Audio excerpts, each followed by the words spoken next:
उनमें गर्मियों की भयंकर दोपहर थी। गांव के बाहर आम के बाग में बने पुराने हवेली नुमा मकान में आरुष की चीख गूंज रही थी। नहीं नहीं मामी जी, मैं ये शादी नहीं करूंगी। आरुषी की मामी कमला देवी ने लाल साड़ी का पल्लू मुंह पर रखा और आंखें तरेड़ी। चुप, एकदम चुप। तेरी उम्र अभी 18 साल भी नहीं हुई और तू बड़ी बड़ी बातें कर रही है। तेरा बाप मर चुका है, माँ ने दूसरी शादी कर ली है। हमने तेरी जिम्मेदारी ली है तो हमारी बात माननी पड़ेगी तुझे। कमला देवी के बड़े बेटे विक्रम 32 साल का था। उसने दरवाजे पर खड़े होकर सिर्फ एक बार आरुषि की तरफ देखा। उसकी नजरें इतनी ठंडी थी कि आरुषि का बदन कांप गया। लेकिन विक्रम ने कुछ नहीं कहा, बस एक नजर देखकर चला गया। आरुषि अनाथ थी। उसके मामा मामी ने उसे पाला था, पर अब वे भी उसे बोझ समझने लगे थे।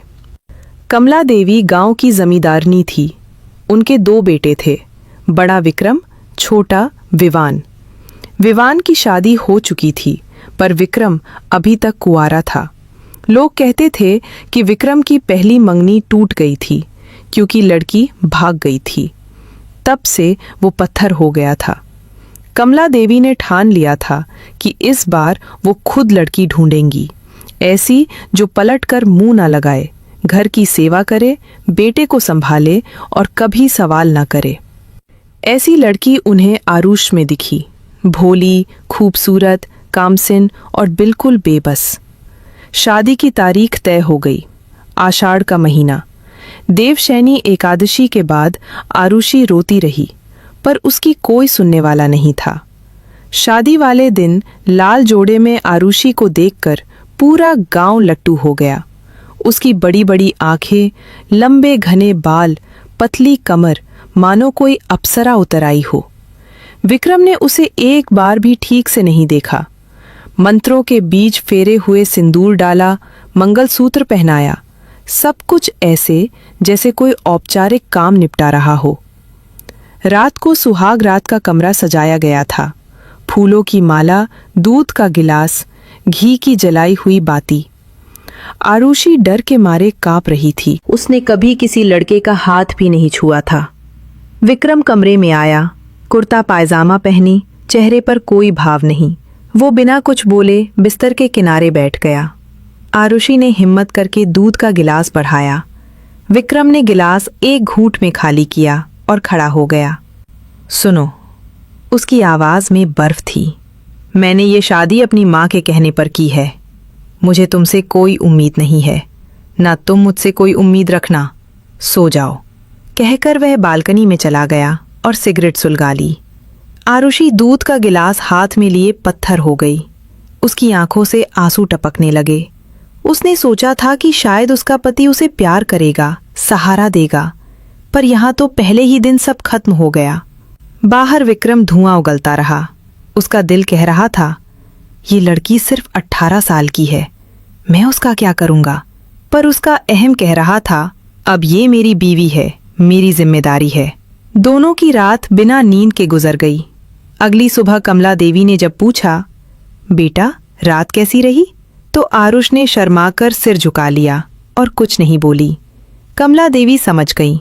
उन्होंने मुस्कुराकर कहा, कोई बात नहीं बेटी, धीरे धीरे सब ठीक हो जाएगा। पर आरुषि को पता था कुछ भी ठीक नहीं होने वाला। सुबह की पहली किरण हवेली के बड़े आंगन में पड़ी ही थी कि कमला देवी की तेज आवाज गूंजी, आरुषि उठी कि नहीं अभी तक? सूरज सिर पर चढ़ा आया और तू सोई है। चाय बना, नाश्ता तैयार कर, आज से घर की सारी जिम्मेदारी तेरी है। आरुष रात भर रोती रही थी। आंखें सूजी हुई थीं, पर उसने जल्दी से मुंह हाथ धोया, लाल साड़ी का पल्लू सिर पर लिया और रसोई में पहुंच गई। पहली बार इतने बड़े चूल्हे पर चाय चढ़ाई, पूरी सब्जी बनाई। हाथ कांप रहे थे, पर किसी ने देखा नहीं। जब सब डाइनिंग टेबल पर बैठे तो विक्रम ने एक बार भी उसकी तरफ नहीं देखा। कमला देवी ने पूरी तोड़ी और बोली, बेटी नमक थोड़ा कम है। कोई बात नहीं, कल से ध्यान रखना। आरुषि ने जी मम्मी जी कहा और सिर झुका लिया। उसके मन में बस एक ही सवाल था, मैंने क्या गुनाह किया जो मुझे ये सजा मिली।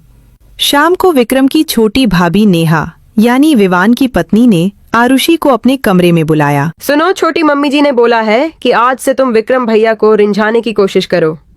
वो पत्थर हैं, पिघलेंगे नहीं आसानी से, पर तुम्हें मेहनत करनी पड़ेगी। आरुषि ने शर्मा कर कहा। भाभी मैं क्या करूं, वो तो मुझसे बात भी नहीं करते। नेहा हंसी। अरे पगली, ये तो औरत का काम है, मर्द को अपना गुलाम बनाना। आज रात तुम ये लाल रंग की नाइटी पहनना, मैं लाई हूं शहर से, और यह परफ्यूम भी लगा लेना, फिर देखना विक्रम भैया खुद तुम्हारे पास आएंगे। आरुष ने नाइटी देखी, इतनी पतली, इतनी छोटी कि उसका दिल धक से हो गया। नहीं भाभी भी, मैं यह नहीं पहन सकती, इतने छोटे कपड़े मैंने कभी नहीं पहने। नेहा ने आंखें तरेरी।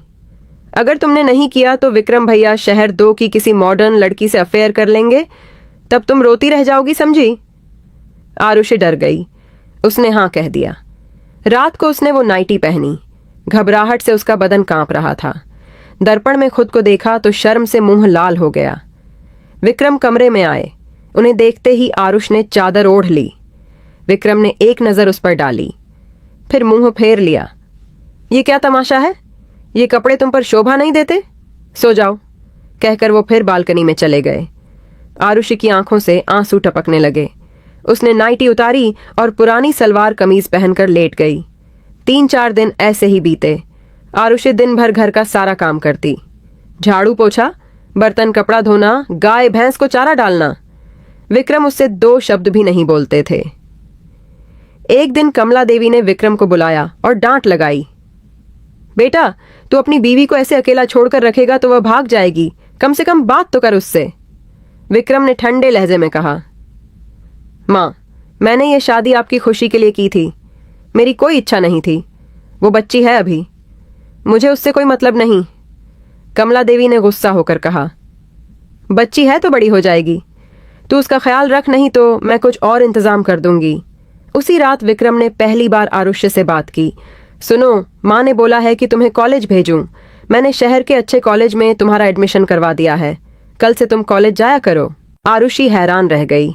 पर मैं तो 10वीं के बाद पढ़ाई छोड़ चुकी हूँ। कोई बात नहीं, स्पेशल क्लास लगवाई है, तुम पढ़ोगी और समझदार बनोगी। विक्रम ने इतना कहा और फिर चुप हो गए। अगले दिन से आरुषि कॉलेज जाने लगी। वहां उसे नई दुनिया दिखी। लड़कियां जीन्स टॉप में लड्डे के उनके साथ हंसते बोलते। उसकी सहेली रिया ने पूछा, तेरी शादी हो गई है इतनी छोटी उम्र में? आरुषि ने शर्मा कर हाँ कहा। रिया हंसी। अरे वाह, सुहागरात कैसी रही? आरुषि का चेहरा लाल हो गया। उसने कुछ नहीं बताया। धीरे धीरे कॉलेज में उसे पता चला कि पति पत्नी के बीच क्या क्या होता है। लड़कियां खुलकर बातें करती, किसिंग, हगिंग और भी बहुत कुछ। आरुषि का दिल धड़कने लगता। वो सोचती, काश मुझसे भी विक्रम जी ऐसा प्यार करते। एक दिन रिया ने कहा, तेरे पति इतने हैंडसम हैं और तू कहती है वो तुझसे बात भी नहीं करते।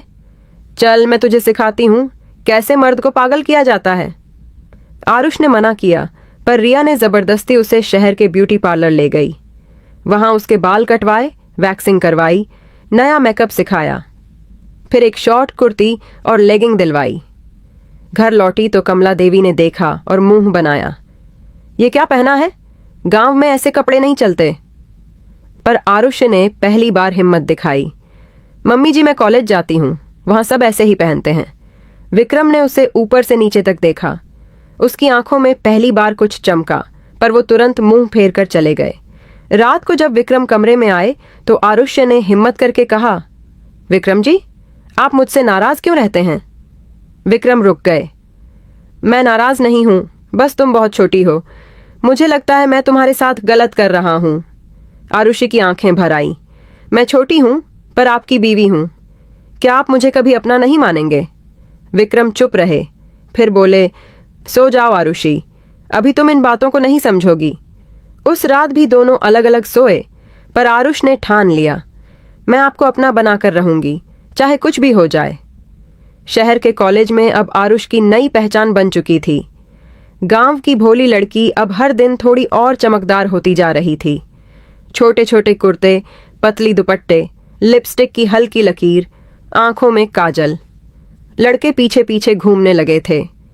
रिया ने एक दिन कहा, चलना आज पार्टी में, हमारे सीनियर रोहन की बर्थडे पार्टी है, डांस भी होगा। आरुषि डर गई। नहीं रिया, अगर घर वालों को पता चला तो मार डालेंगे। अरे डर मत, बस रात 9 बजे तक आ जाएंगे, मैं तुझे ड्रॉप कर दूंगी। आरुषि ने पहली बार झूठ बोला। कमला देवी से कहा कि आज लाइब्रेरी में ग्रुप स्टडी है, देर हो जाएगी। कमला देवी ने मुंह बनाया पर मना नहीं किया। पार्टी में आरुष ने पहली बार म्यूजिक की तेज धड़कनें सुनी।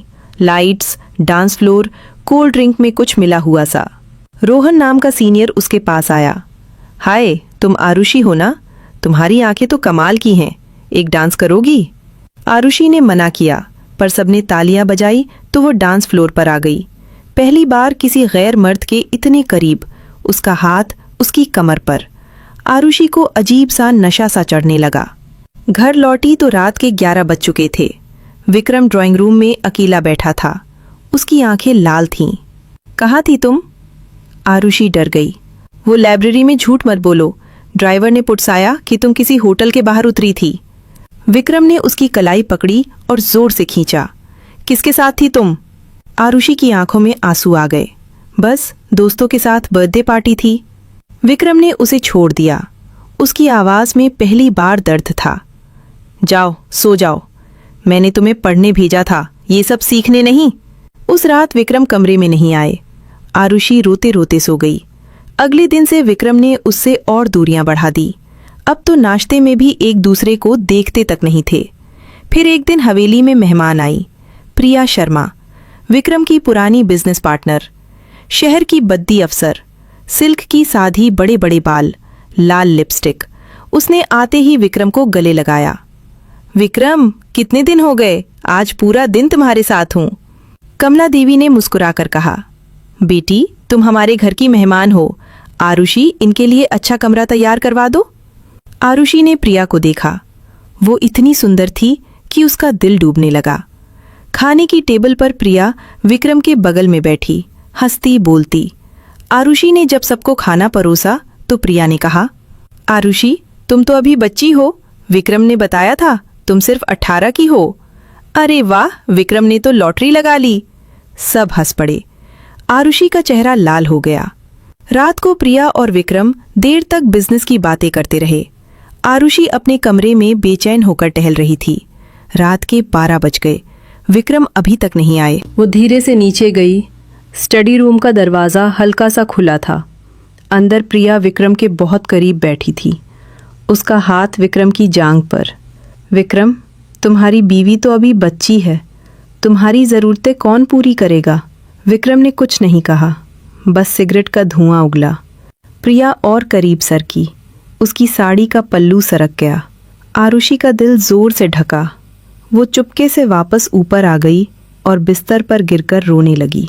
सुबह जब विक्रम कमरे में आए तो आरुषि ने पूछा, वो प्रिया दीदी रात को आपके कमरे में क्या कर रही थी? विक्रम चौंके, फिर ठंडे लहजे में बोले, बिजनेस की बातें थी, तुम छोटी हो, ये सब नहीं समझोगी। आरुषि का गुस्सा फूट पड़ा। मैं छोटी हूँ तो आप बाहर किसी और के साथ मजे करो, मैं तुम्हारी बीवी हूँ। विक्रम जी। विक्रम ने उसे घूरा। बीवी हो तो बीवी की तरह रहो, मुझे सवाल मत करो, कहकर वो चले गए। उस दिन से आरुषि ने फैसला कर लिया, अगर विक्रम उसे नहीं चाहते तो वो भी उन्हें परेशान करेगी। वो और बोल्ड कपड़े पहनने लगी। कॉलेज में लड़कों से हंस हंस कर बात करने लगी। रोहन उसका पीछा करने लगा। रोज फूल, मैसेज, कॉल। एक शाम रोहन ने कहा, आरुषि मैं तुमसे सच्चा प्यार करता हूँ, तुम्हारे पति तो तुम्हें चाहते ही नहीं, इसलिए मेरे साथ चली चलो। आरुषि कुछ नहीं बोली, बस मुस्कुराई। उसी रात प्रिया फिर आई और इस बार वो 3 दिन रुकने वाली थी। आरुषि को लगा अब उसकी जिंदगी में आग लगने वाली है। प्रिया के आने के दूसरे दिन सुबह सुबह हवेली में हलचल मच गई। कमला देवी ने आरुषि को बुलाया और सख्त लहजे में कहा, देख बेटी, प्रिया शहर की बड़ी अफसर है, विक्रम का बहुत बड़ा प्रोजेक्ट इनके साथ है, तू इनका पूरा ख्याल रखना, इनके लिए अलग से नाश्ता, चाय, जो भी कहे फौरन करना, समझी? आरुषि ने सिर झुकाकर जी कहा, पर अंदर से आग भड़क रही थी। नाश्ते की टेबल पर प्रिया ने आरुषि को ऊपर से नीचे तक घूरा और मुस्कुराकर बोली, आरुषि, तुम तो बिल्कुल गुड़िया लगती हो। विक्रम ने बताया था तुम गांव की हो, पर तुम्हारी स्किन तो मक्खन जैसी है। कोई खास नुस्खा? आरुषि ने जवाब दिया, जी, बस दही हल्दी लगाती हूँ। प्रिया हंसी, अरे वाह विक्रम, तुम तो लकी हो यार, इतनी हॉट बीवी और तुम ऑफिस में घुसे रहते हो। विक्रम ने कुछ नहीं कहा, बस चाय का घूंट लिया और उठ गए। दोपहर को प्रिया ने विक्रम को कहा, चलो ना, तुम्हारे खेत दिखाओ, बहुत दिन हो गए गांव की हवा खाई है। दोनों घोड़े पर सवार होकर खेत की ओर निकल गए। आरुषि छत से देखती रही, उसका दिल जल रहा था। शाम को जब दोनों लौटे तो प्रिया की साड़ी कीचड़ से सनी थी और विक्रम की शर्ट पर लाल लिपस्टिक का निशान आरुष ने देख लिया। उसकी आंखें लाल हो गई। रात का खाना खत्म होते ही प्रिया बोली, विक्रम, आज बहुत थक गई हूं, मेरी पीठ दर्द कर रही है, थोड़ी मालिश करवा दो ना। कमला देवी ने तुरंत कहा, आरुषि जा, प्रिया दीदी की मालिश कर दे। आरुषि के हाथ कांपने लगे, पर वो चुपचाप प्रिया के कमरे में गई। प्रिया ने ब्लाउज उतार दिया और लेट गई। आ जाओ गुड़िया, जोर से दबाना। आरुषि ने जैसे तैसे मालिश की। प्रिया आहें भर रही थी। विक्रम की उंगलियां तो जादू करती हैं, उसने कभी तुम्हारी मालिश की है? आरुषि चुप रही, उसकी आंखों में आंसू थे। रात के 11 बजे विक्रम कमरे में आए। आरुषि बिस्तर पर पीठ करके लेटी थी। विक्रम ने कहा, प्रिया को नींद नहीं आ रही थी, मैं बातें करवा रहा था। आरुषि ने पलट कर देखा, उसकी आंखें सूजी थी। आपको जो करना है कीजिए, मुझे कोई फर्क नहीं पड़ता। विक्रम पहली बार गुस्सा हुए। क्या एक मतलब? मैं तुम्हारा पति हूं, तुम्हें फर्क पड़ना चाहिए। आरुषि हंस पड़ी। पति जो सुहाग रात को मुझे अकेला छोड़कर चला गया, जो दिन रात दूसरी औरत के साथ रहता है, आप बस नाम के पति हैं। विक्रम ने उसकी कलाई पकड़ दी। ऐसे बातें करना बंद करो, प्रिया सिर्फ बिजनेस पार्टनर है। आरुषि ने हाथ छुड़ाया। अच्छा, तो आज खेत में क्या बिजनेस हो रहा था? आपकी शर्ट पर लिपस्टिक का निशान भी बिजनेस का था? विक्रम के मुंह से बोल नहीं निकला। वो चुपचाप बाहर चला गया। अगली सुबह प्रिया ने सबके सामने आरुषि को ताना मारा। आरुषि, तुम तो अभी बच्ची हो, विक्रम जैसे मर्द को हैंडल करना तुम्हारे बस की नहीं। वो मुझसे कह रहा था कि उसे तुमसे बोरियत हो गई है। कमला देवी ने सुना तो चुप रही। आरुषि की आंखों से आंसू टपकने लगे। वो भागकर अपने कमरे में बंद हो गई। दोपहर को रोहन का मैसेज आया, आरुषि, मैं तुम्हारे घर के बाहर हूं, बस 5 मिनट मिल लो, बहुत जरूरी है। आरुषि ने सोचा, अब बस बहुत हुआ। वो चुपके से बाहर निकली। रोहन मोटरसाइकिल पर खड़ा था। चलो ना, थोड़ी ड्राइव कर लेते हैं, तुम बहुत परेशान लग रही हो। आरुषि बिना सोचे उसके पीछे बैठ गई। दोनों गांव के बाहर नदी किनारे पहुंचे। रोहन ने उसका हाथ पकड़ा। आरुषि, मैं तुमसे सच्चा प्यार करता हूं, तुम्हारे पति तुम्हें नहीं समझते। मेरे साथ खुश रहोगी। आरुषि की आंखें भर आई। वो कुछ नहीं बोली। रोहन ने उसे गले लगा लिया। पहली बार किसी गैर मर्द की बाहों में वो थी। उसका दिल जोर जोर से धड़क रहा था। तभी दूर से किसी ने फोटो खींच ली।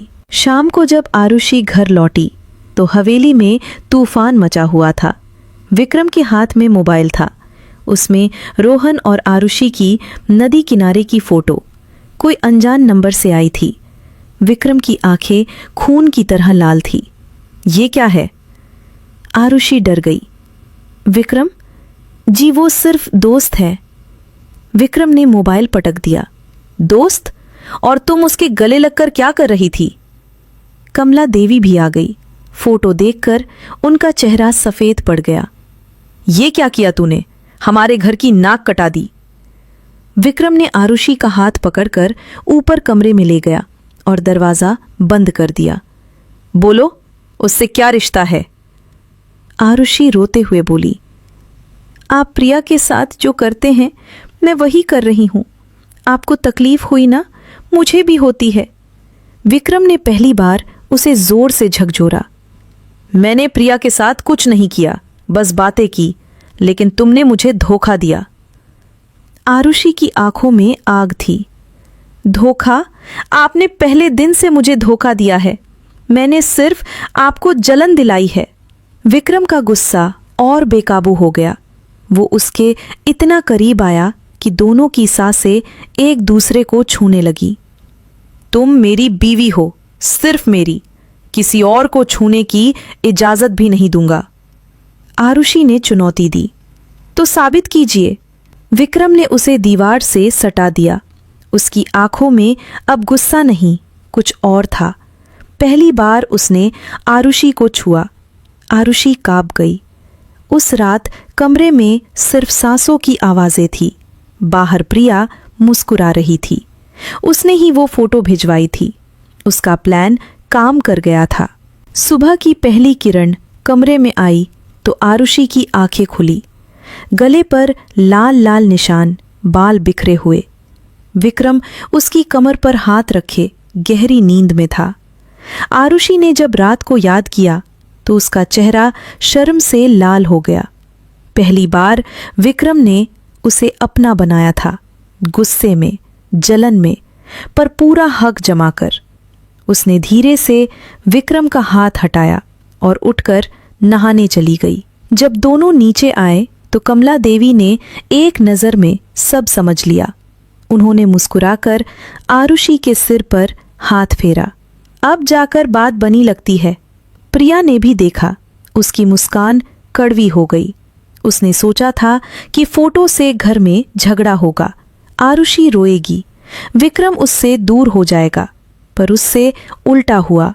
दोनों और करीब आ गए थे। नाश्ते के बाद विक्रम ऑफिस चले गए। प्रिया ने आरुषि को अपने कमरे में बुलाया। सुनो गुड़िया, रात को बहुत मजे लिए ना तुमने? आरुषि का चेहरा लाल हो गया। प्रिया हंसी। शर्माओ मत, विक्रम बहुत अच्छा है ना बिस्तर में।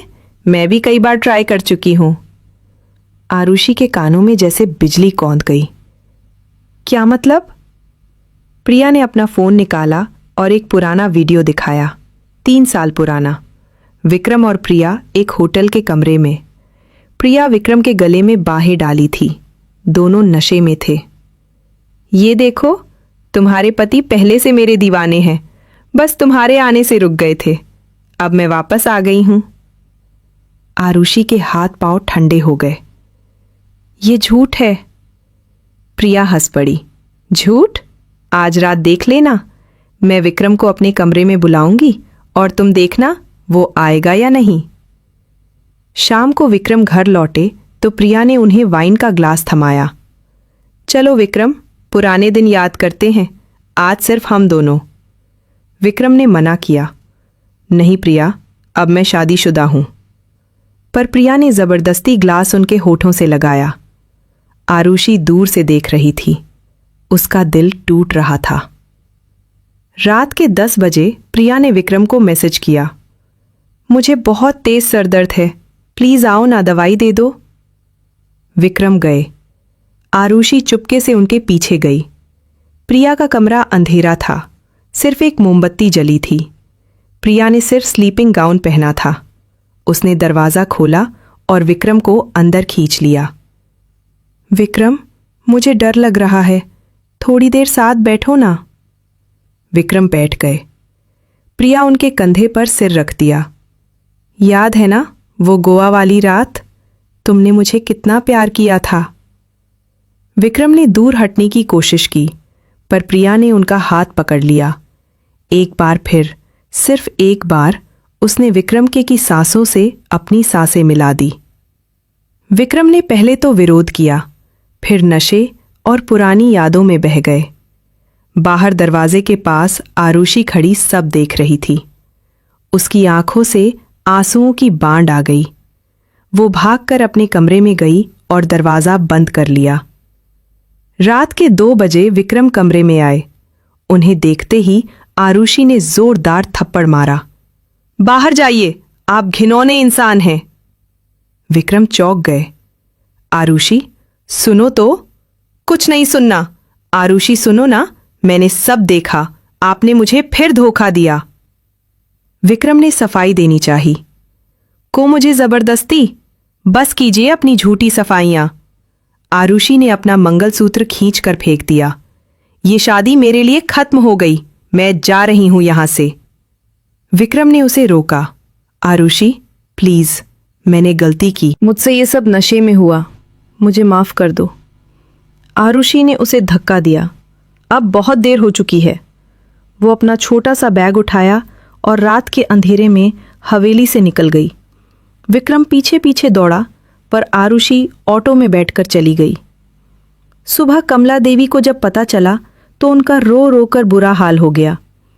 प्रिया चुपके से अपना बैग लेकर निकलने लगी। विक्रम ने उसे गेट पर रोका और एक जोरदार थप्पड़ मारा। तुमने मेरी जिंदगी बर्बाद कर दी, आज के बाद मेरी नजरों के सामने मत आना। प्रिया हंसती हुई चली गई, क्योंकि उसका मकसद पूरा हो चुका था। विक्रम बुद्ध बना खड़ा रहा। उसे पहली बार एहसास हुआ कि उसने जो खोया है वो उसकी सबसे अनमोल चीज थी, और आरुषि वो शहर की बस में बैठी रो रही थी। उसके पास न पैसा था, न कहीं जाने की जगह, बस एक नंबर था, रोहन का। बस स्टॉप पर सुबह के 5 बज रहे थे। आरुषि के पास सिर्फ एक छोटा सा बैग, सूझा हुआ चेहरा और जेब में 1 रुपया थे। उसने एक बार भी पीछे मुड़कर नहीं देखा। रोहन का मैसेज आया, आरुषि तुम कहाँ हो? मैं अभी आता हूं। आधे घंटे में रोहन अपनी बाइक पर पहुंचा। आरुषि को देखते ही वो दौड़ कर आया और उसे गले लगा लिया। क्या हुआ बेबी, रो क्यों रही हो? चलो मेरे साथ, मैं हूं ना। आरुषि ने कुछ नहीं कहा, बस उसकी बाइक पर बैठ गई। रोहन उसे अपने किराए के फ्लैट पर ले गया। शहर के बीच में 2 कमरों का छोटा सा घर। तुम पहले आराम करो, फिर सब बताना। रोहन ने उसे बेड पर बिठाया और पानी का गिलास दिया। आरुष रोते रोते सारी बात बता दी। रोहन ने गुस्से से मुंह बिचकाया। विक्रम जैसा घमंडी आदमी तुझे डर भी नहीं करता। अब तुम मेरे साथ हो, मैं तुम्हें कभी नहीं रुलाऊंगा। उसने आरुषि का माथा चूमा। आरुष ने भी उसे अपना लिया और दोनों अच्छे से रहने लगे। विक्रम ने जो गलती की थी उसे उसकी सजा मिल गई। इस कहानी से सीखने को मिलता है कि किसी का विश्वास नहीं तोड़ना चाहिए। कहानी कैसी लगी कमेंट्स में बताओ। Bye bye friends.